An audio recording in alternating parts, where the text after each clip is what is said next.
at all. I watch some AEW. Eddie Kingston for sure gets me going. Daniel Garcia is a great guy. I've loved watching him rise. But I don't watch a ton of wrestling like some of these other guys and gals and just people that do commentary.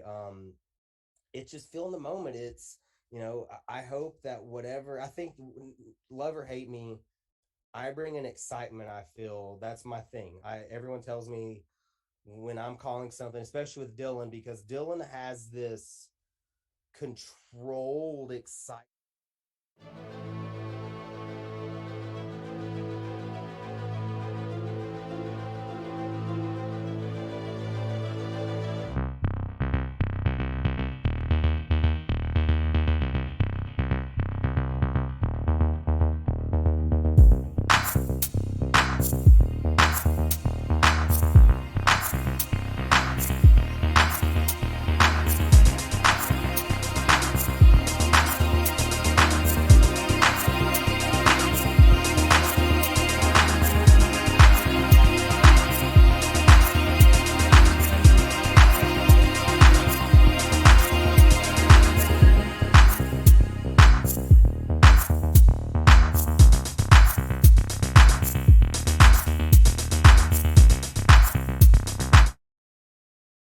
Could have.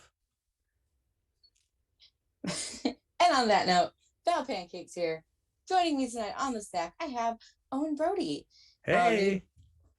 You can see Owen in Limitless, Atlantic Pro Wrestling, where he's their New England champion, and in World of Hurt. So please welcome Owen Brody. Thanks. It's awesome to be here. Thank you for joining me tonight on my last stack of the year.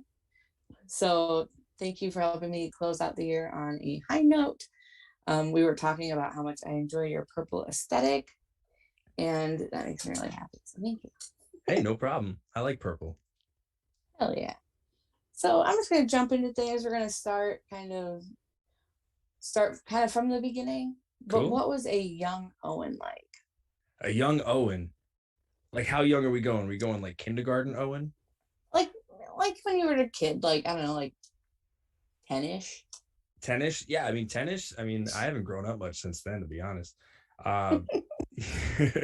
Yeah, 10. I mean, I was addicted to wrestling, like all the time, watching wrestling, reading wrestling magazines, playing with wrestling action figures, playing wrestling video games. Like that was me when I was a kid. Like I just loved professional wrestling, and yeah, it's always been a big part of my life. 10-year-old me would probably be wrestling with his brother and accidentally hurt him and get in trouble, and get grounded from like the Nintendo 64 for a week. But yeah, that was 10-year-old me. It's a good time.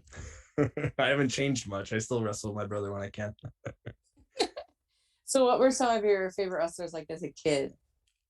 Oh man, as a kid, so like Bret Hart, definitely first wrestler I ever saw was Bret Hart. I remember, I don't know if it was like my dad watching it or if we were just flicking through the channels, right? So it was the Million Dollar Man, Ted DiBiase versus Bret Hart, and I saw Bret Hart come out, and I was like, this guy's pretty cool. Like he's got the leather jacket, like it's awesome. He put him in the sharpshooter, and I was instantly like, okay, I got to put my brother in that. So yeah, Bret Hart definitely a big one. Macho Man Randy Savage was another huge one, um, which was crazy because WrestleMania 7 was Savage and Warrior, and my brother was a huge Ultimate Warrior fan. So there was a lot of like, Macho's gonna win, Warrior's gonna win, and then of course Macho Man has to retire. Warrior beats him at Mania, and I was sad. But then he came back, and it was funny too because I remember very vividly they had like a hotline that you could call to vote. Like this is great marketing, right? Because it was like $2 a minute, and you had to listen to like the thing that took like 4 minutes to get to where you could actually like vote, and you had to vote to reinstate the Macho Man. And I 100% begged my parents to let me call so that I could reinstate the Macho Man because I felt like it was that important. Aw. And you had like a $700 phone bill, and Yeah, but Macho Man got to come back, guys. It was worth it. I mean, small price to pay, really. That's right. So how did you decide to go from really liking wrestling as a kid to actually like pursuing wrestling? So that's an interesting story, right? So I had always wanted to do it, but I mean, back then there was no internet. You couldn't look up like where wrestling schools were. So I thought it was completely unattainable, to be honest. So I was just like, this is a pipe dream, never going to happen. And I went to a local show. Me and a buddy of mine had walked into a Subway and they had flyers for this wrestling show. We're like, oh, let's go. Like, this is pretty cool. So we bought tickets, we go. And on the seats are flyers for what they call the fantasy camp. And a lot of schools run this now. So I was like, this is kind of neat. And I remember I folded it up, put it in my pants pocket, didn't think anything of it. I was still living at home at the time. And my mom would always just come up, grab my laundry and do it during the day. Just, that's how it was. So she sees this flyer in my pants pocket and she calls the guy and like signs me up for it for my birthday. So my birthday was like a week before, or right around that time. So it was like, yeah, it was pretty cool, right? So my mom tells me like, make sure you're not working this weekend. Don't make any plans. I got something scheduled for you. And I didn't even think about like the timing or anything. So I was like, okay, cool. Like this will be fun. Like whatever this super exciting thing it is. And the funniest part was I show up at the camp and it was Steve Bradley's school. Top Rope Pro Wrestling Academy is what it was called at the time. And he goes, I said, hi, I'm Micah. And he goes, your mother is the sweetest lady. Apparently she called him like a bunch of times and was like, does he need this? Does he need that? Does he need this? Oh, that's precious. It was awesome. So yeah, my mom was pretty over with Steve. And so I did that weekend camp and he was like, hey, and the thing is like, whenever I tell this story, I always try to think like he probably pulled a bunch of people aside and said the same pitch because it's obviously trying to get people to sign up for school and whatever. But he pulled me aside and he's like, hey, you're kind of a natural in there. Like you had good footwork. I think you should really like think about doing this. And I was like, okay. And he told me how much. And I said, all right, cool. So I, started putting money aside. And then, he did another fantasy camp, like I want to say 6 months later. And I loved it. So I was like, I'm going to sign up for that again. And I saved up enough money to actually pay for wrestling school. And then I started going down there and training. And it was a trip. It was awesome. Learned so much from Steve and everybody that trained down there.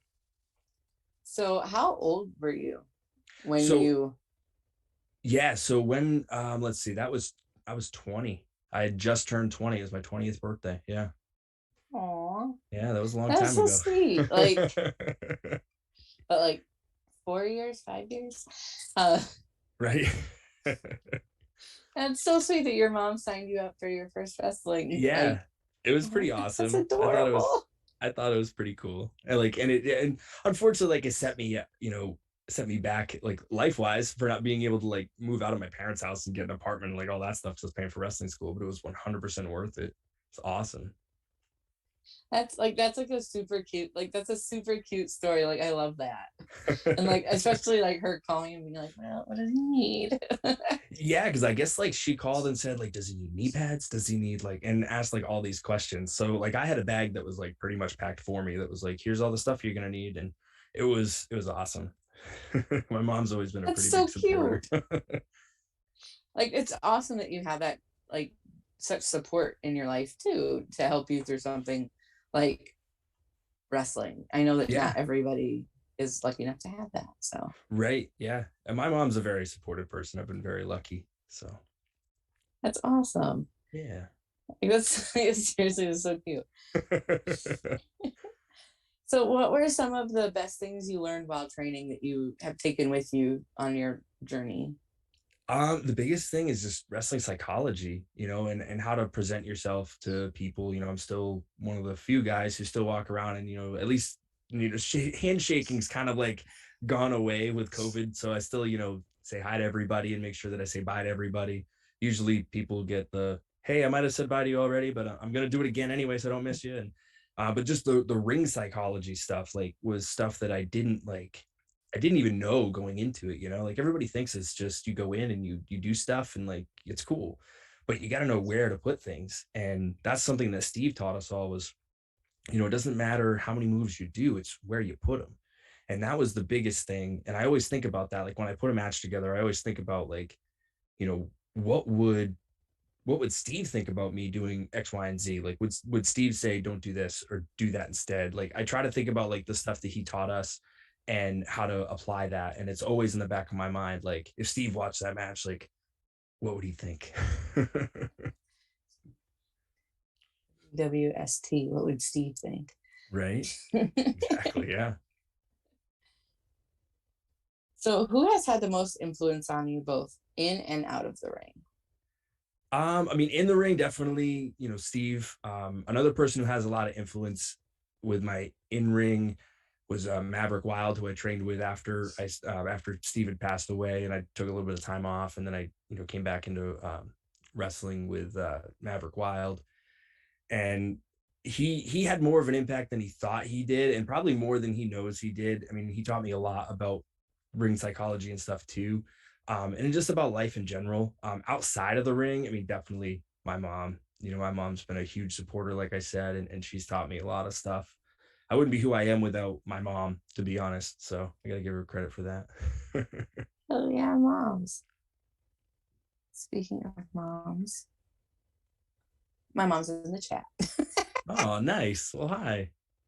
I was just checking to see if she was there. I was like, oh, she usually watches, right? That's awesome. So I'm also very lucky in that I have a supportive mother. That's great. Yeah, it's awesome. It is. And, it's like I don't know, I might be jumping ahead. I don't know if you know this, but I ran a wrestling promotion for a little while. We did like 4 shows, so it's not really like a big deal. But my mom ran the music for all the shows. And she was like, I remember her sitting there and she goes, look, I'm really nervous. What do I do? And I'm like, you just play the music, mom. Like, and I remember we're sitting there and we're watching, I showed her like we turned on like WWE Network or something or whatever. And I was like, look, okay, here's what happens. Like they play the music and then you see how they're kind of like, they're done posing. Now just stop the music. And then you play the next one. It was so funny. She was so nervous that she was going to like, quote unquote, mess it up. But I'm like, mom, there's really no way unless you play like the wrong person's music, but then we can laugh about that. And that's totally fine. Like, yeah, that happens all the time at indie shows. Oh yeah. I had actually one time the music like went down, like the computer just decided it was going to shut down. So we didn't have music. So I came out and I told the crowd I wasn't entering the ring until they sang me a song. And then they all sang me like the Kurt Angle "You Suck" chant. And then I was like, oh, I'm not going to the ring at all. And then they got the music to work and my music started playing. So then I could make fun of how bad their singing was, that they actually brought the computer back to life. So it was a good time. That's awesome. That's awesome. So how long have you been wrestling? Way too long. So like when I started was 2004. So that was when I first did the fantasy camp. And then by 2005, I was training, 3 nights a week down in Manchester, New Hampshire, which was almost 2 hours from my house. And then Steve, I'm trying to think of what year Steve passed away. 2007, I think, 2008. When he passed, I stopped for almost 8 months, I think. And there was some time in between there too where I'd stopped because I was working retail. I'd worked retail for like most of my life up until like 4 years ago. So my job like prevented me from doing a lot of stuff in wrestling, which kind of sucked. So there was times where like I got promoted and I had more responsibility at work. So it was like, okay, I didn't make wrestling practice for a couple months. And so I was kind of in and out at some times. But yeah, 2004 is when it started. 5 was when like full-time training started. 2000, I think it was 2009 is when I started training at Maverick School and wrestling it for his company. And that was when I was wrestling a little bit more frequently. And then I moved to Maine and met a bunch of guys up there and had some crazy fun times up there. And here we are now. 17 years later. So you're like a full vet at this point. Like, pretty much. I'm like an unknown vet. Like I've always been there, but I haven't been there. You know what I mean? Like, yeah. It's again one of those things where if I didn't have like my retail job, I would have been able to make a lot more shows and be out a lot more and really get myself out there and probably be more known than I am now. I mean, that's a good thing and a bad thing though. Like, yeah, I mean, I wouldn't change anything. Like, I like how my life is now. Like, I think about it, like, we were having the conversation in the car one time. It was me, Murdoch, and B.A. Tatum were in the car. And we were talking about like, oh man, like what if I had like really dedicated my time to wrestling and just like didn't do the retail gig? Like, where would I be? And then Murdoch goes, well, not in this car because you met me through work. And I was like, well, you're probably right.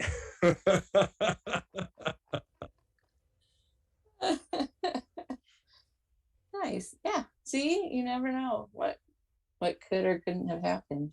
Right. It's true. Maybe you would have gotten hurt and you would not be here doing what you're doing now. Who knows? Could have happened. A number of different things could have happened. It would have been crazy. Right. But here you are, 17 years in, talking to me about all kinds of random stuff tonight. Yeah. And having a blast. Golly, I hope so. Like, I always want people, I know wrestlers have to do these things to, keep their name out there and to do, like, promote themselves and what have you. But I always just hope that, like, the interviews or talks that I have are, like, just as painless as possible. Yeah, of course. This is great so far. You're doing awesome, Val. You're doing awesome. You're so kind. You're doing awesome. So I'm talking to you. Aw. Right. So, what has been your greatest achievement in wrestling so far? And that can be anything from like a title you've won, or if you've had like a specific match, or I know you mentioned that you ran your own shows. If that's kind of it, whatever you judge for your own self as your greatest achievement in wrestling.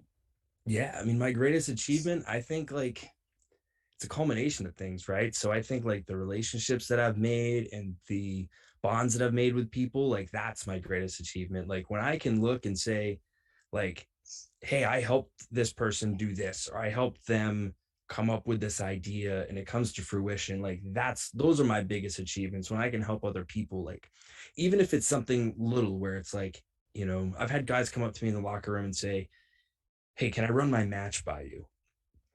And I always say, absolutely, but expect me to want to change something. And they'll run something by and I go, what if you did this instead? And then sometimes they're like, that's awesome, let's do it. And they do that. And then seeing it happen is like, yeah, that's a good feeling. It's a good feeling. Sometimes they're like, no, I hate it. And they don't do it. It's like, okay, well, I'm going to use that in my match then. If you're not going to do it, brother, I'm going to do it. What has been the greatest obstacle that you've overcome in wrestling? Greatest obstacle I've overcome. That's a good one. I mean, I would say like it's more of a personal thing, right? So like putting myself out there and saying like, hey, like, because for a while I was just working out of the school, so with like Maverick Wild, for example, I was just working his promotion. I wasn't thinking about anywhere else. And like a buddy of mine brought me to Liberty States Pro, which actually Maverick was part of. So it was kind of the same thing, but getting myself out there. Like I remember when I moved to Maine, I was like, I'm pretty much done wrestling at this point. I don't know anybody up here. And then my buddy Murdoch brought me to a show. And this was before he's got in the ring at all. We just gone to a show because Bret Hart was there and Bret Hart was going to be signing autographs. So we did that. And he said, hey, he goes, there's Larry Huntley. He trains people. He goes, you should talk to him. I'm like, oh, okay. So, I introduced myself and just getting myself out of my comfort zone, right? Like I'm a pretty social guy, but like for me to go and be like, hey, do you got any spots open? Sometimes it's like, it was a really tough thing for me to get over. Like that fear of rejection, I guess I would say. Was really tough. So I would say that's probably the biggest roadblock I've had is now I'm pretty like, okay, cool. I'll ask people to work, like World of Hurt, for example. I emailed them probably or messaged them probably like 4 or 5 times. Like, hey, I'm available. Do you have a spot? And it was just a battle royal. And I was like, do you have a spot in a battle royal? Because they said they were doing like, I want to say it was like a 30-man deal. And I was like, okay, they probably don't have 30 men. Like maybe they have 27 and I can be number 28. And I remember Shane, the guy who runs World of Hurt, messaged me and he goes, I see you're very enthusiastic about working with us. We'll get you a spot. Come on down. And I was like so stoked about that. So it was like my first big victory, That's awesome. Yeah. So were you in the battle royal? I was, and I'm always a big fan. Like, if you ever hear me in a locker room and someone asks me, "Hey, talk about, help me with my match," or I'm calling a match, I always think in moments, right? So I'm like, there's got to be a moment, there's got to be something that the fans look at and they go, okay, like this is a big thing, this is a big moment. Like you got to kind of make room for that stuff. Like some people kind of rush through, like, oh, I want to get this in, I want to get that, and I want to get this in, and I'm like, well, let's settle that, make a moment. So I remember thinking, I'm like, okay, I gotta stand out a little bit. I gotta do something. Cause I know battle royals, you come in, your music plays, your number, whatever, you run down to the ring, you high five people if you're a good guy, you give them the if I'm a bad guy. And then you get in the ring and you punch and you kick and you punch and you kick, and someone throws you out. And I said, I don't want to do that. So I said, Shane, I said, what if I ran to the ring? I'm running like a bat out of hell. Like I'm just ready to go whoop some ass. And I get to the apron and I just stop. And then I walk around the ring and I just talk shit to people. Sorry, I don't know if I can say that. You can swear, it's fine. Okay. You're good. I go and I'm just talking shit to people, and I'm just, oh yeah, you can't throw me out if I don't get in, pal. I'm smarter than all of you guys. And then the next person that comes out's a baby face. They chase me out of the ring. They chase me into the ring, and people just bump me around. It'll be awesome. And so, we did that, and it worked really, really well. And he was very happy with the way that all came out. And I think that actually helped me, get booked in the future with them. So yeah, I like to make moments. Aw, that's awesome though, especially with kind of the way things progress, like from indie shows onto like Twitter or onto YouTube. Those moments are what people grasp onto and Right. share little videos and clips of. Yep. And it's all you one good clip and a lot more people know who you are. Exactly. Exactly. That's awesome. Thank you. So did you win the battle royal or no? No, but I also said too, like, I don't want to get eliminated like the normal just dump me out, or, oh, I missed something and you pulled the ropes down. So there was this girl that was there, Kristen DeVille, and we had kind of paired up with another, guy girl combo. And I said, well, wouldn't it be funny if they throw us out of the ring and I don't realize who's behind me? You go to touch me and I just lift my leg and try to give you a nut shot, and you just stop and I turn around and you smack me and I fall off the apron. So that's exactly what we did. It was awesome. And actually the two came and grabbed us and both knocked us off the apron. So it worked out even better, but it was just fun. Another one of those moments where it's like, he low blowed him. Nope. It's a girl. It doesn't quite work that way. And then the crowd laughed and they were like, oh, and so again, making that moment, not just being your standard throw him over the top rope. Both feet hit the floor and you're out of here. Well, like to do something memorable. Yeah. That's awesome. And I'm a creative guy. I like to come up with creative things sometimes. So if you could go back in time and wrestle yourself for your first match, or go forward in time and wrestle yourself 5 years from now, which would you pick and why? Ooh. Wrestle myself 5 years from now, or wrestle myself at the beginning? I mean, if I wrestle myself at the beginning, it's going to be a pretty bad match. So let's see. But I could whisper, like, good little nuggets of information during the time. I would say wrestle myself 5 years from now, to be honest, because like the way that I see it is, I know, like, from point A to now, I know how I've grown. So to be able to fast forward time and wrestle myself 5 years from now and be surprised that, like, oh wow, the 5 years that passed, like I've grown X amount, that's kind of cool. So I think that would intrigue me a little bit more than going back and, beating up my old self and being like, you got to learn all this stuff, kid. This is what you're going to have, kid. Like, Go back and teach yourself what's up. Yeah, exactly. So, I know as a wrestler, you have to drive to your shows. Teleportation doesn't exist yet, much to my dismay. What do you like to listen to when you're on the road? So Yeah, it really depends. So like a lot of times it starts off with a podcast. So because that's something that's a little bit more engaging, makes the ride go by a little faster. If I have other people in the car, then it's just kind of random music. It's usually like background noise because we're talking and we're socializing and having a good time. But then like right before I get to the building, it's like I gotta turn on some like pump up music. I gotta listen to like Pantera or like Metallica or like something that just gets me in the zone.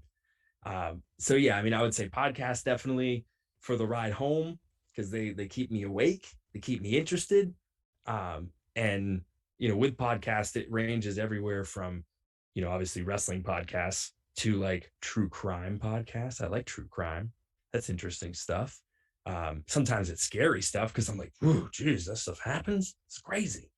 But yeah, that's my ride usually podcasts and then like a quick couple songs of pumped up music and I'm ready to go.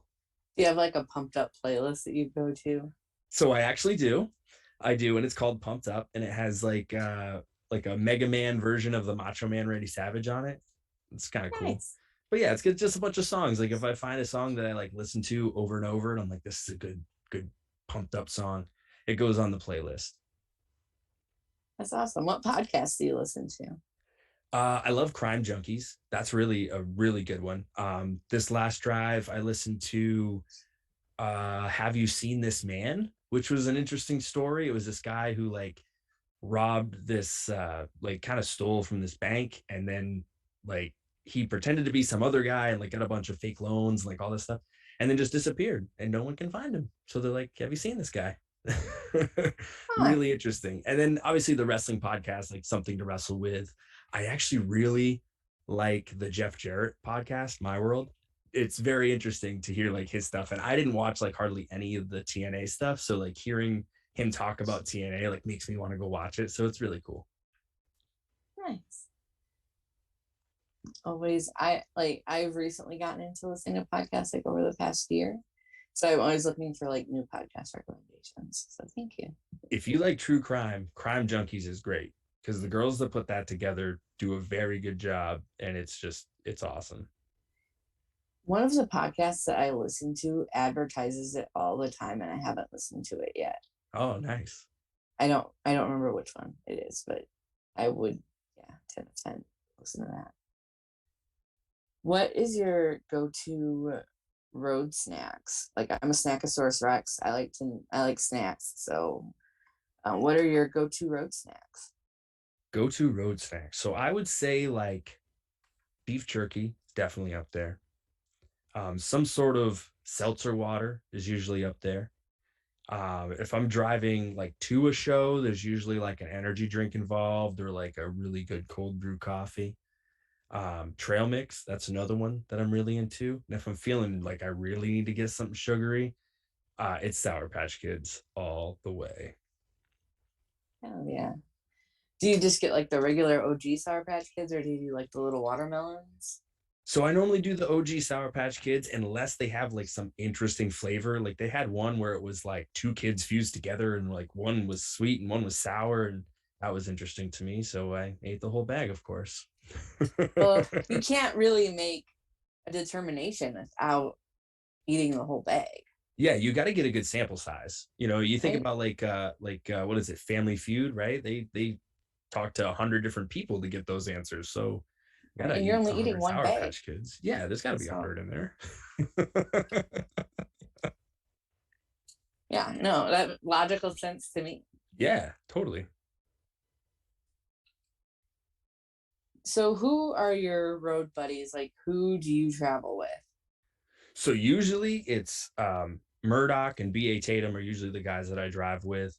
Every now and then, my buddy Philly, so he and I got together. I've known him for like a long time. We worked together in retail.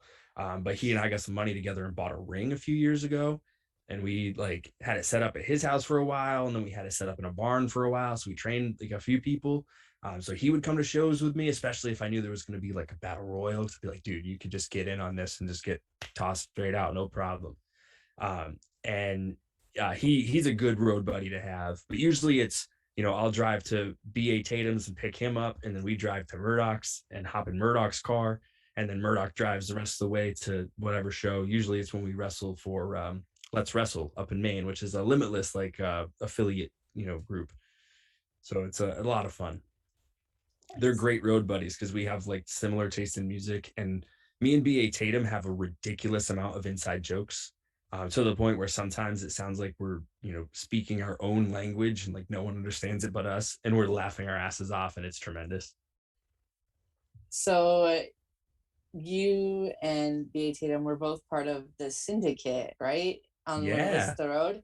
And Murdoch and our buddy Blade Bandit.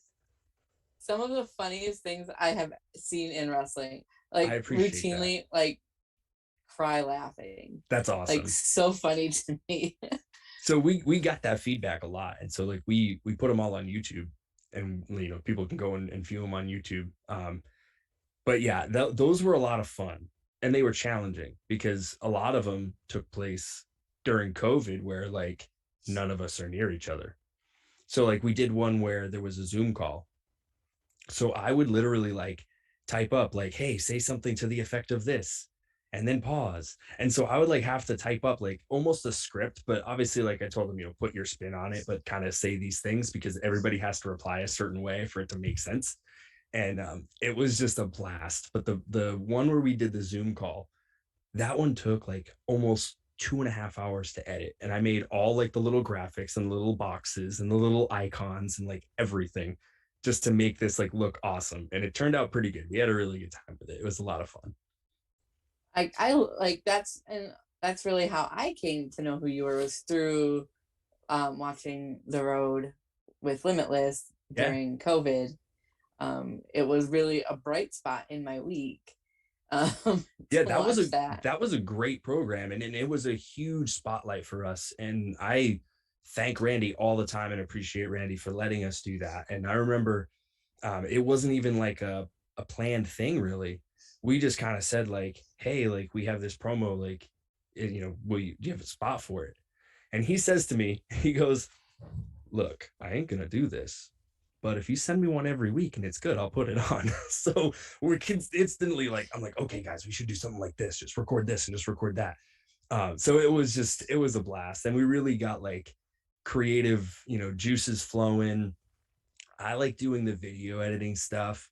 And, I like coming up with some of that funny content. And then like we kind of, if you watch all of them, they tell a story about Blade Bandit trying to like kind of show up, in the group, and he's trying to be in the group. And then him and B.A. Tatum have a match, and it was just awesome. There's actually a couple that were written that we never filmed that would have been really, really great, but we never filmed them. So it happens. I'm like, I need to see these things now. Like, you don't understand. Yeah. So out of all the road promos, I think there was like 6 or 7 of them. What was your favorite one? There was one. Anytime you put B.A. Tatum with the banana phone, that would get me. So I'll let you in on a little inside baseball here, right? So the banana phone was only supposed to be like a one-time thing. I said to him, wouldn't it be funny if every time someone calls, you pick up a different object? And he's like, oh yeah, that'd be great. So we could just have, and that'll be the gimmick, because that'll be like, what's he going to answer with next? But then everyone popped over the banana phone, and I was like, okay, we got to do the banana. Like, that's just all there is to it. Banana phone is over. We're doing it. Like those, and I think there was one at an apartment that I really enjoyed. Was there? I'm trying to. There was a hotel where we tricked Blade Bandit, and we gave him like a physical key, and he's like, how do you put this thing in? And then I think it was either me or B.A. Tatum was like, that's what she said. And then he's like, I can hear you. It was so funny. We had such a good time. That was the one time we got together to film, so worked out. Those were so funny to me, and like especially during such like a dark and uncertain time. Yeah. Like the road from Limitless was like some of the only wrestling that was like fresh every week. Yeah, consistent. And to have those little promos mixed in, like your guys' promo, and then the promos with like Love Doug would always get me like cracking up. Love Doug is great, yeah. And so like that was such like a like during like peak like COVID times, like that was like my one sense of normalcy. Like this is the thing that I have every week. Exactly. So And like it look gets you a little bit forward of to. routine, right? Yeah. Yeah. When everything was scary and uncertain. And things are Right. still scary and uncertain, but less so now. I don't Yeah. know. Did you see the promo where Blade Bandit writes the letter to us and then there's a rap song? Yes. Do you know who raps that song? No. Owen Brody. Shut up. Yeah. I wrote and rapped out that track. It was so fun. That's And we awesome. kept it a secret from everybody until I was done with it. I text Blade Bandit and I was like, okay, you gotta take video of you doing this and this and this and this, and then I'll record this. That's awesome. You're so Yeah. talented. You do I video editing and you wrestle and you rap. I know, right? I rap poorly, but it's fun. You rap adequately. Thank you. I appreciate that. I'll send you original stuff one day. Score. So what is your favorite city to wrestle in? Favorite city. So, oh man. Okay. So favorite city, it would be just an overall favorite venue. There's this hole in the wall bar called Gino's Rock Club in Portland, Maine. The first time that we were going there, I'll almost always like Google the place that we're going. And I looked this up and all that was pictured was like the outside of it. I was like, well, this looks kind of weird, but I guess I'll see when I get there. And then I walk up and I'm like, am I at the right place? Like, is wrestling happening here? Like, what's going on? And then I walk in and like you walk into this bar and it just kind of goes down. There's like stairs that there's like, basically big stairs that go down to like where a mosh pit would be for a band. And there's a stage and the ring's like in the pit. And I was like, okay, this is kind of cool. But then when the wrestling started, people were like going bananas and you had to walk through the crowd to get to the ring. So like, Larry Huntley is the one who runs there. And he's like, you can say whatever you want. Like, obviously no hate speech and stuff like that. But he's like, if you want to say the F word, go ahead. So I'm like trying to figure out like what to do, and like you're walking through the crowd and like I'm not a huge guy. Like I'm like 5'9", I'm not big. So like my music's playing and people are like looking around and I'm like weaseling my way through the crowd. And so now I go through and I push people. I push people out of the way and I'm just like, get out of here. I got things to do. I got people to beat up, like whatever. And it's just a blast. The vibe is crazy. I've had I had somebody try to get in the ring one time and I said, look, I'm going to kick you in the face if you do that.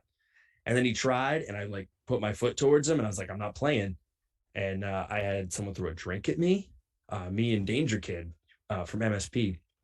We were doing like an angle where it was like a hair versus hair match. And obviously I don't have any hair. So after he signed the contract that said like, you can't touch until, the match, I took my gum out of my mouth and he had no idea I was doing this pre-COVID too. I took my gum out of my mouth and I stuck it to his forehead. And then I see something out of the corner of my eye. And my first thought instantly is like, I hope this isn't glass. And all it was a cup. It was just a plastic cup and just ice all over me. But it was during the summer. So I was like, that feels pretty good.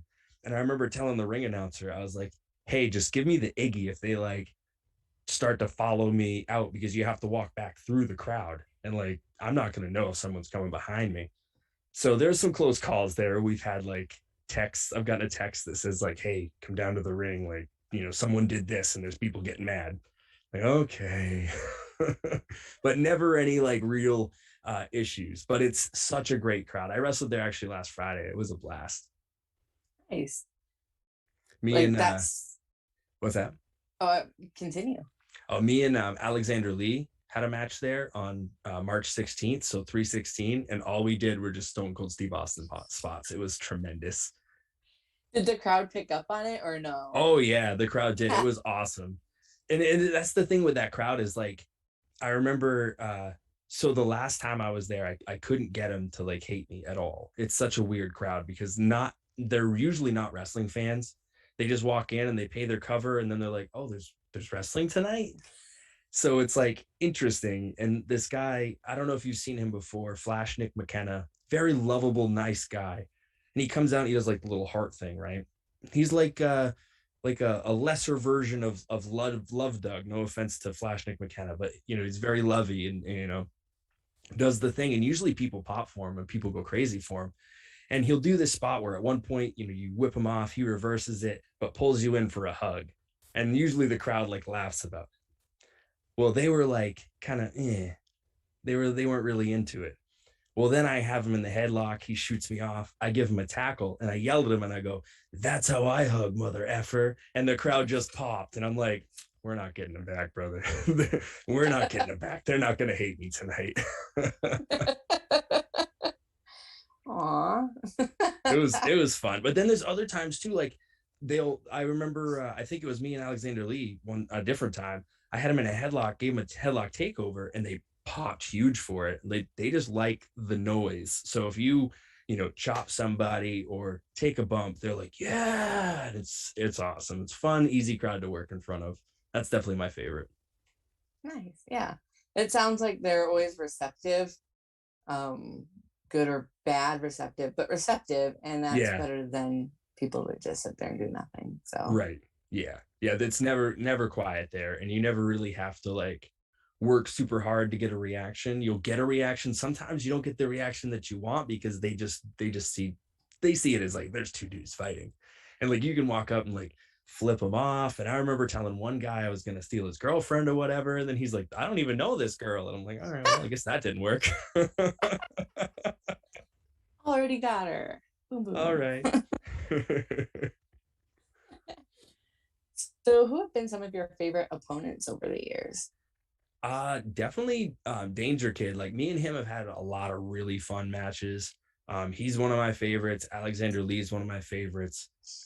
Blade Bandit, who's part of the syndicate now, but he's been one of my favorite opponents. We trained together. Me, B.A. Tatum, and Blade Bandit trained together back at Steve's school. So we've known each other for years. And then we all kind of moved on, and then we reconnected in Maine, and then started we actually got Blade Bandit back into wrestling, and I was his first match back. So we've had a lot of fun together. Flash Nick McKenna is another one that's really fun to work with.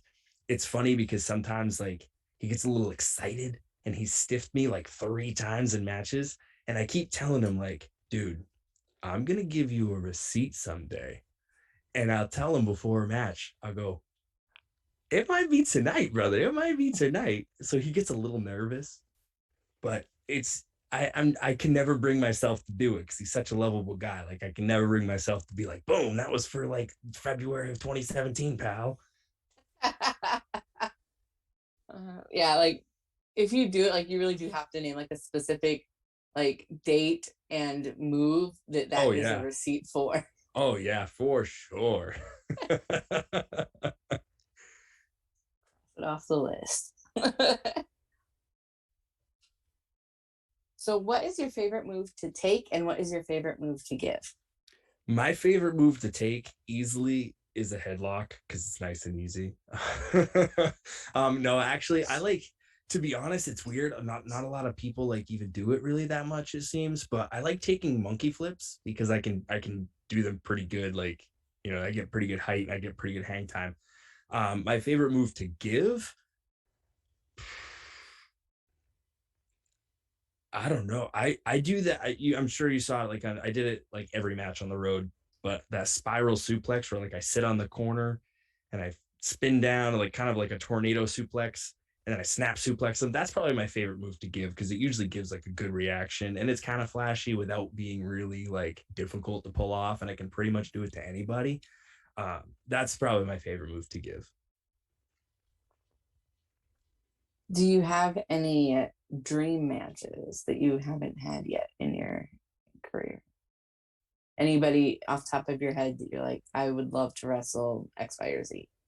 There are a lot of people. Yeah. I mean, like I look at like a guy like Kevin Blackwood, like, man, that would be a good match. Like me and Kevin Blackwood wrestling would be awesome. Another guy, Lee Moriarty, like I would learn so much from him. It would just be awesome. So those 2 guys would be on my list. I don't think, I mean, I'm not super confident. I think those are unattainable, but maybe someday it'll happen. Those are two guys, and I would actually, it's funny, as long as we've been around each other, I have never wrestled Anthony Green, and I think that would be a fun match. Yeah. He refereed one of my matches back in the day. One of my matches that I thought was going to be my last match, because I was moving from Maine to New Hampshire.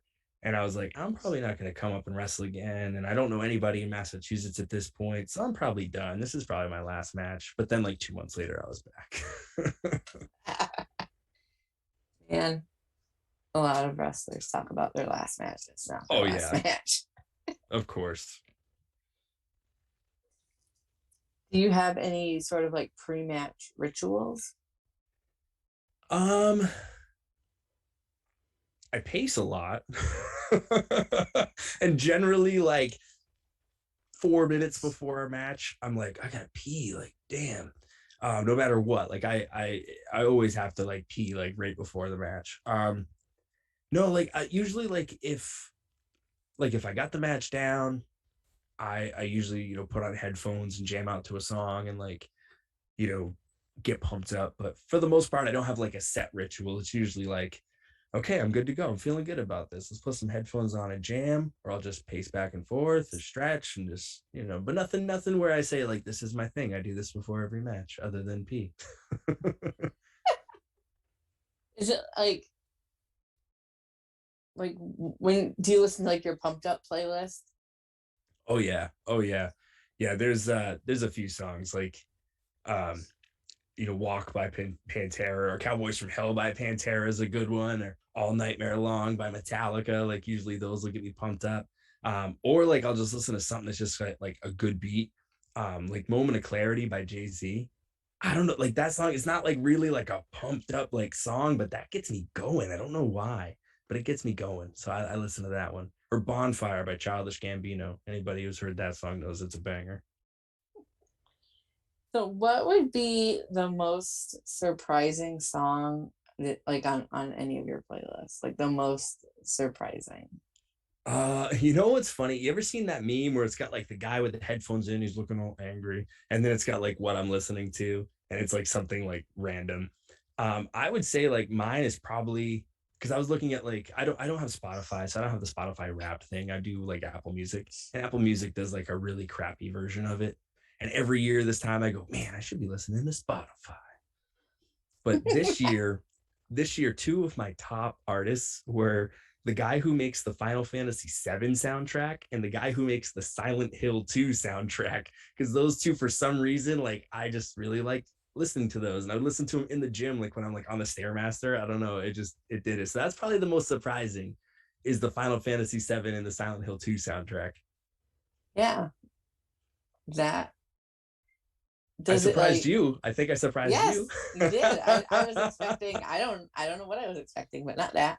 Does it make you feel like when you're like working out or whatever, like it's your, like, I don't know how to put it, like your own like video game in your head kind of thing, if that makes sense? Like I think it takes me out of like what I'm doing, like especially cardio. So like if I'm like, you know, on the treadmill or I'm on the Stairmaster, like especially those two games, because Silent Hill 2 was like a game I played a lot as a kid. Like I loved that game. I played it inside and out, like over and over and over.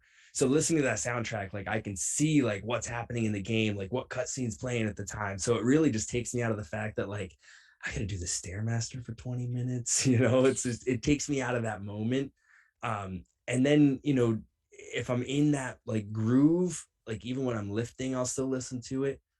But they're just really good. And sometimes like when I'm just doing stuff around the house, like the Final Fantasy soundtrack is pretty calming. So I'll listen to that too. Nice. Yeah, that is surprising. Good call. Yeah, I know, right?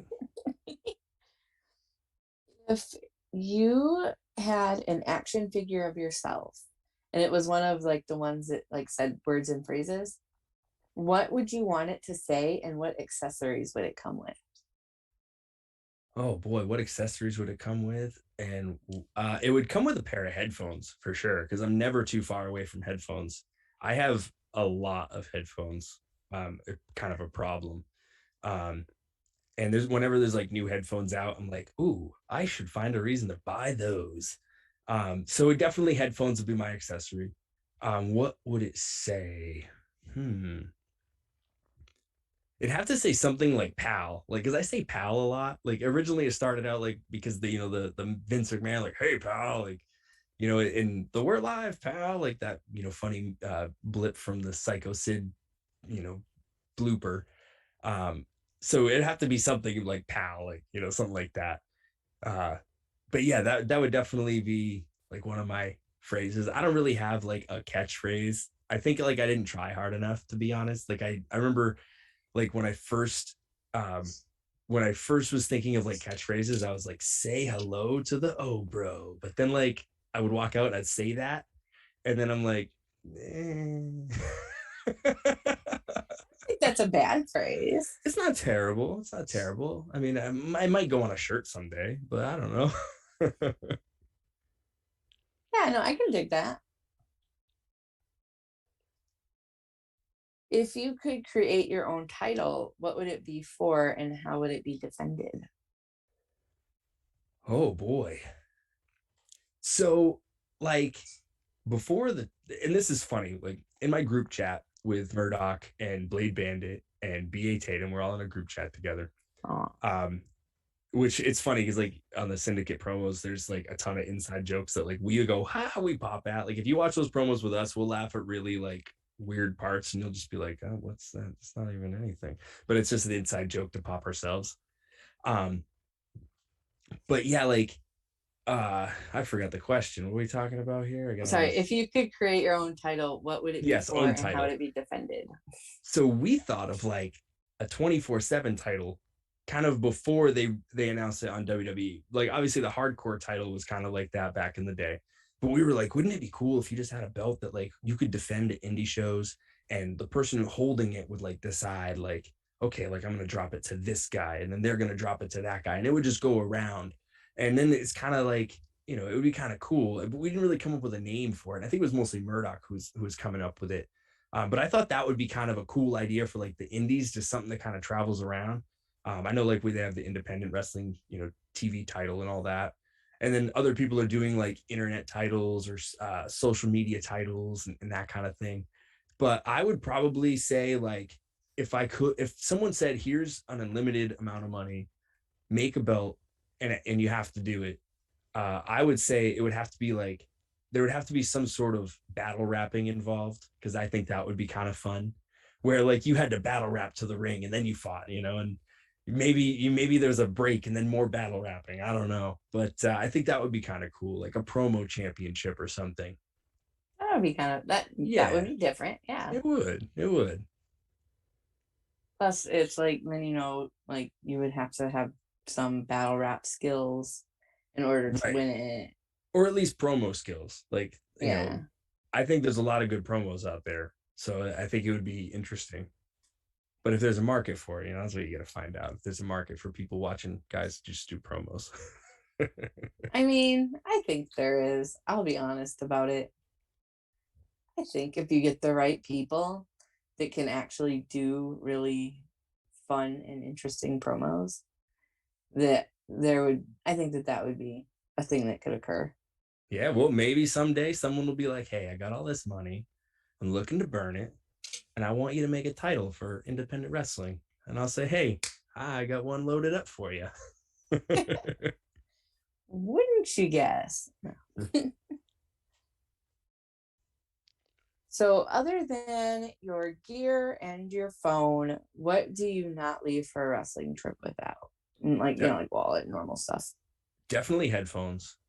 Sometimes I have more than one pair and I don't realize it because my AirPods I just instinctively put in my pocket, so I always have those on me. And then usually like I have some sort of over ear headphones with noise canceling so I can block out everybody if I really need to like get in the zone. Those two are definitely something. I mean, a towel to like dry off with like after, like that's a good thing to have. Deodorant is usually a good thing to have. Some sort of thing to make me smell good.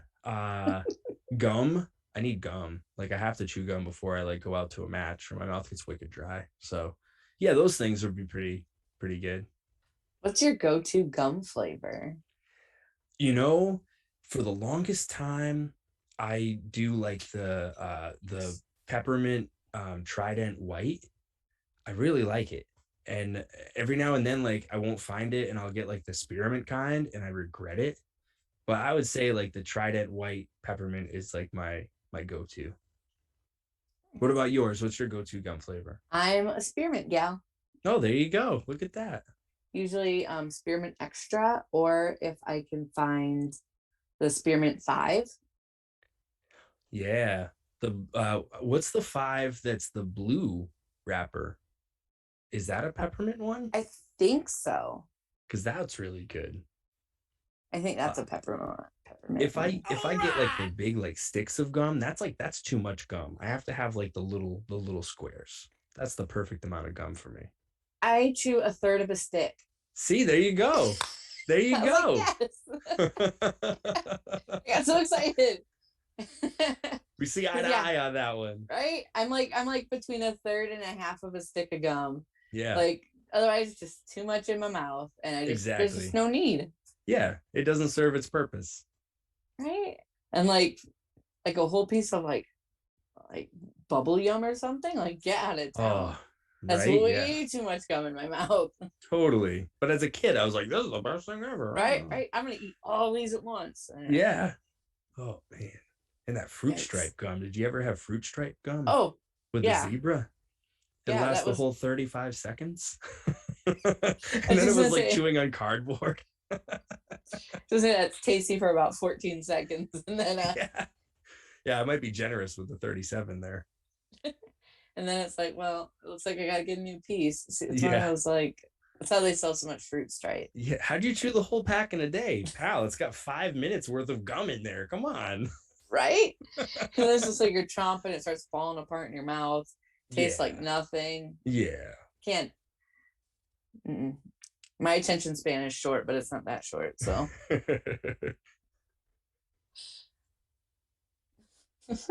I'm so glad I found another half sticker. Like. Yeah, for sure. Like if someone gives me a full stick of gum, it's like, pal, take the other half. Like you can have it. Like, gum for now and gum for later. Like. Right. Oh yeah.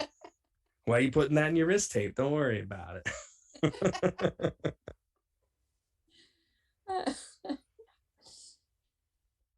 That's so funny to me. Thank you. So, what is the weirdest request you've gotten from a fan as a wrestler that you can tell me about? You know what I mean? Right. Weirdest request. I feel like I remember there was a time where I was like, no, and I walked away, but I don't remember what it was. So it must have been traumatizing, and I just locked it out of my mind. Yeah.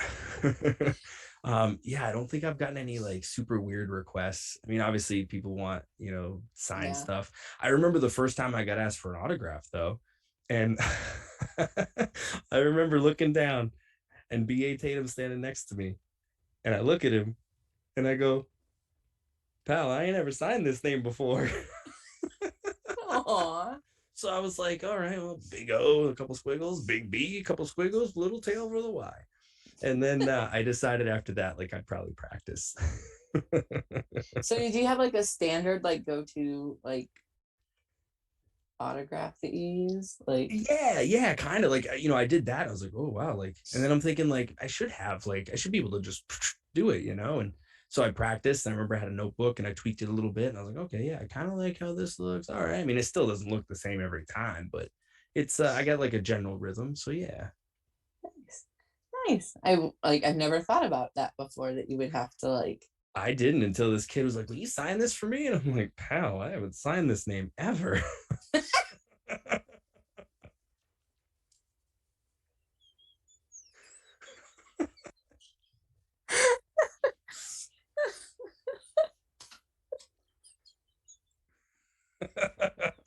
I'm glad that I could pop you with that though. It's a funny story. It takes me back. So usually approximately once in interviews, somebody will say something that's funny enough to me that happens. So awesome. Congratulations. Yes. Mission accomplished. Well, I don't think I've signed this name ever. That's so funny to me, but it absolutely was brilliant. I suppose though, it's like if it's not your real name and I've caught that it isn't, like, yeah, why would you have ever signed it? Like, right. There was one time because Larry Huntley for a while, if you like pre-bought a ticket, like you got like a signed poster, so he would know like, okay, we had like 20 pre-sales, like you print off 20 posters, so he'd have us all sign them. And I remember I signed my real name and I was like, oh, whoops. And I was like, well, that's all right. I didn't sign over my face on, like, my picture wasn't on the thing, so I was like, oh well, let's go to another one. I'll do better next time. Yeah, like they won't know, they're not gonna match them up.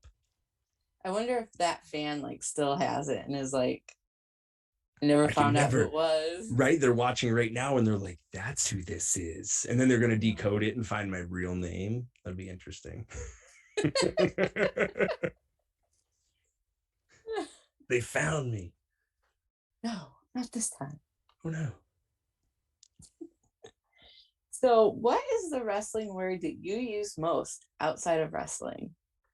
I mean, we gotta take brother out of it because brother, I think everybody uses. Um, Probably gimmick. Like I can't tell you how many times I've been like, yeah, little gimmick that does this. And like even my employees will look at me and be like, the little gimmick that does, the thing. So yeah, I would say gimmick is probably the word that I use the most. I can't really think of any other ones. Yeah, gimmick definitely. Other than brother. So, when I ask that question, most wrestlers do indeed say gimmick. Do they really? Yeah. Oh wow. Well, it makes sense. We use it a lot. Like mine is popped. Oh, like, oh, that popped me. Oh I use yeah. that all the time. Yeah, I use that a lot too. Use that a lot. Like I'm not in wrestling, but I've been involved in my local scene for like 10 years. And so it's like all of my local friends for the most part are in wrestling as wrestlers. Yeah. And it's like it's so weird, just like the things you pick up on just by being around it all the time. Right. And I always wonder, like, if other people hear the things that I say, what do they think I'm talking about? Right. Oh man, yeah, there's so many weird like wrestling terms that it's like, oh, like, yeah, I can imagine what goes through people's minds when they hear us talk and we're really, really shooting out the real inside words. Right? Is that a shoot or a work, brother? Yeah. What are you talking about? Oh, I used kayfabe one time and I was like, oh yeah, I was trying to see if you wanted to hang out, and they kayfabed me. And I remember one of my buddies was like, he did what? Kayfabe? Wasn't that a toy store? Like, no, brother, that's KB, brother. Kayfabe. Aww. Yeah. So we kind of touched on it earlier, but as a wrestler, you have to travel to go to shows and do fun travel things. There's usually at least one really good travel story, either something that happened that was really funny or like really exciting. But like, what is your best travel story? And if you need to like change any names or places, identifying information to save innocent parties, by all means. Oh man. So I am very good at pranks. Okay. Very good. I am elaborate. I pre-plan. I plant seeds. So I remember we were driving, I think it was to Portland for a Geno show. It might have been a different venue actually. Now I think of it, because we're trying to remember who exactly was in the car with me. We were driving and I remember saying, hey, remember this exit right here, because by the time we get back, I'm going to need gas. So we'll stop at that exit. So I plant the seed that, hey, we're going to need gas at some point. So we go to the show, we're driving home. And I'm like, hey, buddy, you remember that exit number that we're going to need to get off of? It had the gas station like right off of it. And he's like, oh, yeah, I think it was 7 maybe. And I was like, yeah. In my head, I go, I know it's 7 because I stop there every time. So I'm like, yeah, like, well, my gas light just came on. So, it's going to be a little bit like, hopefully we make it there. And they're like, oh, okay, okay. So we get to the off ramp and I'm like, uh-oh. And they're like, what's wrong? What's wrong? I go, I didn't time it right. We're out of gas. I'm like, yelling to the car in front of me, go, don't break, don't break. And I'm like, I hope this light doesn't turn red. Just a little bit of like a downhill. So the light turns red and I'm like, I gotta stop. I'm like, I gotta stop. So I'm sitting there and I'm like, all right, guys, the gas station's right over there. Like, you two get out of the back seat and push. So they're like, okay, cool. And I remember a car started coming up behind us and my buddy's like waving him by, like, and he's like, all right, yeah. And he's like directing traffic and he waves the couple cars by. And then they're like, okay, you ready? I go, yeah, I think so. And they start to push. And as they start to push, I just drive off and left them there. Little did I know, and I felt really bad about this, but a buddy of mine put his back to the car to push and he fell over. And I was like, oh man, I feel like a jerk. And I remember I was laughing so hard with my buddy Matt, who was in the passenger seat. He was there. And I'm laughing so hard that I kind of like forgot to stop. And I'm like, oh man. So then I'm like, I pulled over on the side of the road and they're just running down the exit ramp. And they're like, you son of a gun. Because I mean, you could see that the gas light had turned on, but they either couldn't quite see how low I was. I mean, I was pretty low, but I know my car, everyone says that they know their car. So I knew that they ran out of gas now. Yeah, I knew I had enough gas to get there. But I thought it was pretty nice of them that they were very willing to just hop out and push. And it wasn't like warm out either. It was pretty cold. That's one of my favorite road stories. Nice. Yeah. That so did they continue to ride with you after that? Like, was this their last time with you? No. Oh, they do. And every time we drive by that exit, they go, oh, remember that time, man? So we reminisce about it. It's a good time. That was a good rib. Yeah. I have a few of them. Any others you would be willing to share? If not, that's fine too. I mean, there's little ones here and there, like so Flash, Nick McKenna, the kid that I told you about that I wrestled and enjoy wrestling, he gets very like nervous about the match. And I'm very much the type that's like, okay, we'll do this and then maybe we'll do this. And if you're in this part of the ring and it's during the heat, I might do this to you. And like, then, we'll do this and then we'll hit the finish. I'm not like okay, I'm going to kick you and then you're going to kick me back and like, blah, blah, blah, 1, 2, 3, I'm very loosey-goosey with it. But Flash is like, we got to go step by step. So we'll do it and I'll humor him and we'll do it. His musical hit. And right before he goes out, I'll tap him on the shoulder and be like, dude, I forgot what's the finish? And he'll be like, because he's got to hit his music at like the right time. And then he'll run out and then we'll tie up and I'll be like, don't worry, brother, I got it. And like, ease him, because if not, he'll be off the whole match. But it's always just a fun little thing. Or I'll walk up to like somebody, especially if it's like people I don't know. I'll hear them call something where they're like, all right, yeah, and then you're going to come off and do the arm drag. And I'll be like, oh yeah, arm drag. What match are you? And they'll be like, oh, we're match 4. Oh, well, I'm match 3 and we're doing that same thing right before you. So you might want to change that up a little bit. So I'm a nuisance sometimes to some new guys, but then I let them know, like, I'm just messing with them. But there's been times where like I've had, people think that they're going to win matches or they're going to interfere in matches. I've had people say like, I've had people convinced they're going to be my tag team partner. And it's like, you gotta bring your gear, brother. Like, go home and get your gear. Go to Kohl's and go buy some stuff. You gotta wrestle tonight. So it's just fun stuff, especially the new guys. Love messing with the new guys.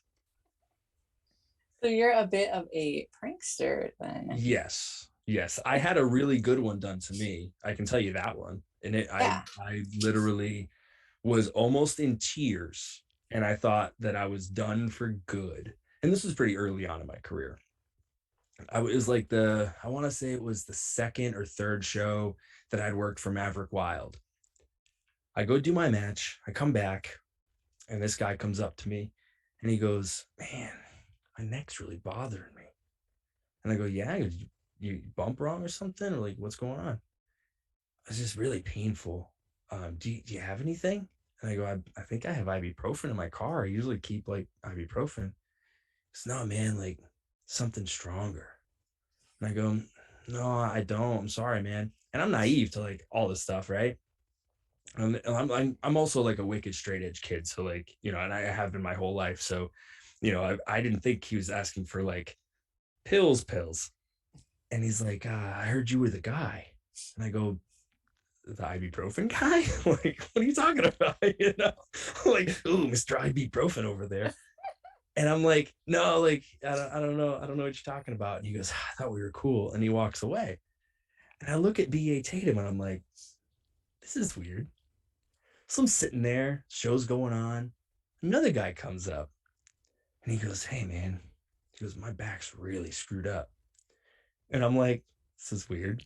And he goes, you got anything that might, I don't know, relax my muscles? And I'm like, no, like I have like ibuprofen. Like, I don't know. Like, I don't have anything. And this is before like massage guns were a thing, you know? So I'm like, I don't know. I'm like, this is weird because you're the second guy that's asked me. He's like, oh, did someone already get at your stash? And I'm like, no, like, I don't know what you're talking about. So he goes, I heard you were the guy. I go, dude, I'm not the guy. So then I'm starting to get nervous because I'm like, why are people asking me this? So I'm like, what is going on? And I'm looking around and I'm like, okay, no big deal. Another guy comes up. Man, oh man, my back. And I go, dude, I'm not the guy. Like, I don't, who's telling you to come to me? And I'm getting like somewhat heated. I'm like, who's telling you to come to me? It's like, it's fine, man, it's fine. Jeez. And he goes and sits down. Well, then I hear Maverick Wild screaming, what? This mother effer bringing drugs in my locker room. He starts charging me and people are holding him back and he's screaming. And like Maverick's an intimidating guy. And I'm like, dude, no, not me, man. I don't know what's going on. And then so like they pull him away. And me being like, I want to resolve the problem. I'm like, dude, you know, let me just go talk to him. And they're like, dude, if you go talk to him, he's gonna smash your face in. I'm like, oh man. And Maverick, as he's getting pulled away, they're literally pulling him outside the venue. He's never going to work in this town again. He's never going to work in wrestling ever. He's done. He's finished. And I'm like sitting there. I'm like almost in tears because I'm like, it's not me. I don't know. So I'm like asking BA, I'm like, dude, have you heard anything? Like, dude, has anyone said anything to you like about it? Like, are they asking you these questions? And he's like, no. And I still to this day don't know if he was in on it. I don't think he was. So I'm sitting there and I'm like, oh man, okay. And so then at the end of the night, the babyface was winning the title. So they sent all the baby faces out. I was a babyface at the time. They sent all the baby faces out to congratulate him. And I remember I'm just walking out just like, because I was just so like, I don't know what's happening. I come out back and there's Maverick standing over my bag. And he goes, is this your bag? And I go, yes, sir. And he goes, okay. And I go, you're free to look in it if you'd like. I go, you can also look in my car, whatever you want. He reaches in my bag and pulls out a bottle of pills. And I'm like, those aren't mine. And he goes, yeah, well then whose are they? Whose are they? And he's screaming at me. And everyone in the locker room is like, oh no. And he goes, look, there's only one way to solve this. And he looks at the label and he goes, oh, these are mine. And then walks away. And I'm literally like, what just happened? And then Joey Eastman of all people walks up to me and he's like, welcome to the business, kid, and shakes my hand. And then everyone like shakes my hand and hugs me. And it was like, I was welcome to the family at that point. But oh boy, was I scared. I thought, I'm done wrestling. I'll be surprised if I don't get my ass kicked tonight. And everyone thinks I'm a drug dealer now. What's going on? Every now and then Maverick will text me and be like, got any good pills, kid? I'm like, oh, Mav. Oh my gosh. I mean, I would have also been flipping out because oh, I was like peeing my pants. It was bad. like I am the ibuprofen girl. Yeah. Like, yeah, I got that. But I also don't do anything else either. Right. And I'm just like, I'm so like just dumb to it. Like, yeah, I at first had no clue. I was like, I don't know what he's asking for. Like, I don't know. What's do they make like ibuprofen extra strength? I don't know. I don't have that. I got the basic stuff. I got the regular, Yeah, just regular old ibuprofen. Not me with the 1,000 tablet bottle, but